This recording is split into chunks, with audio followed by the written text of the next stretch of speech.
খিচুড়ি খেতে কিন্তু কোনো দিন টাইম কোনো কিছুই কিন্তু লাগে না। কিন্তু বৃষ্টির দিন আলে খিচুড়িটা একটু বেশি ভালো লাগে। ১ম এ আমি নিয়ে নিচ্ছি মসুরের ডাল আর মুগ ডাল। এখন আমি এখানে দিয়ে দিচ্ছি খিচুড়ির চাল। ভালোভাবে ধুয়ে পানি দিয়ে কিন্তু পরিষ্কার করে নিব। সবকিছু একসঙ্গে কিন্তু ধুয়ে আমি পরিষ্কার করে নিচ্ছি। হালকা একটু বাহিরে বৃষ্টি টুপটাপ থাকলে কিন্তু খিচুড়ি খেতে কিন্তু দারুণ লাগে। আপনাদের কাছে কেমন লাগে তা কমেন্টে জানাবেন। আমি এখানে ২ টা চিকেন লেগ পিস ছিল। সেই ২ টা আমি একটু ধুয়ে পরিষ্কার করে নিয়ে সুন্দরভাবে কেটে নিচ্ছি কিন্তু। আপনারা কিন্তু সবজি দিয়েও খিচুড়িটা বানিয়ে নিতে পারবেন। আমার কাছে ২ টা লেগ পিস ছিল। সেই ২ টা দিয়ে আমি বানিয়ে নিচ্ছি। এখন আমি এখানে সামান্য লেবুর রস চিপে দেওয়ার পরে দিয়ে দিচ্ছি রসুন বাটা, আদা বাটা।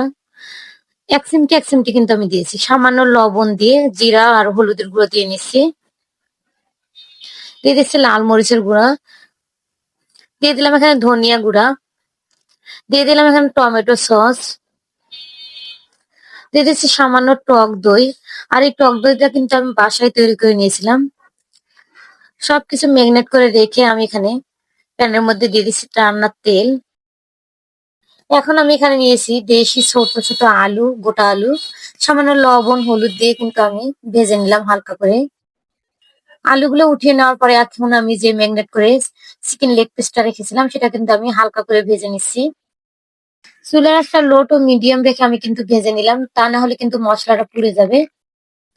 এখন আমি একটা রাইস কুকারের সসপ্যান নিয়েছি, একটু বেশি করে খিচুড়িটা যেহেতু বানিয়ে নিব। দিয়ে দিচ্ছি এখানে পেঁয়াজ আর গোটা কাঁচামরিচ।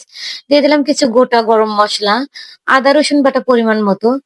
সামান্য পানি দিয়ে কিন্তু মশলাটা ভালোভাবে কষিয়ে নিব। এখন আমি এখানে দিয়ে দিচ্ছি লাল মরিচের গুঁড়া টেস্ট অনুযায়ী, স্বাদ মতো লবণ, পরিমাণ মতো হলুদের গুঁড়া, ভাজা জিরা গুঁড়া ১ চা চামচ, ধনিয়া গুঁড়া ১ চা চামচ। ভালোভাবে কিন্তু মসলাটা আমি কষিয়ে নিচ্ছি। একদম সিম্পল মশলায় কিন্তু আপনারা সবজি দিয়েও এই খিচুড়িটা রান্না করে নিতে পারবেন।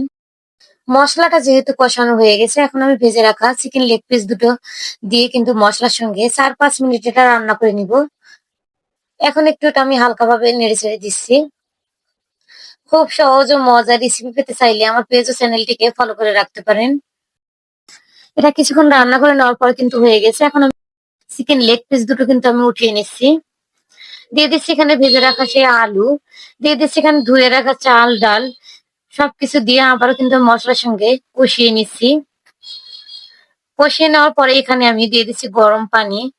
চাল ডালের দ্বিগুণ পরিমাণ কিন্তু আমি পানিটা দিয়ে নিয়েছি।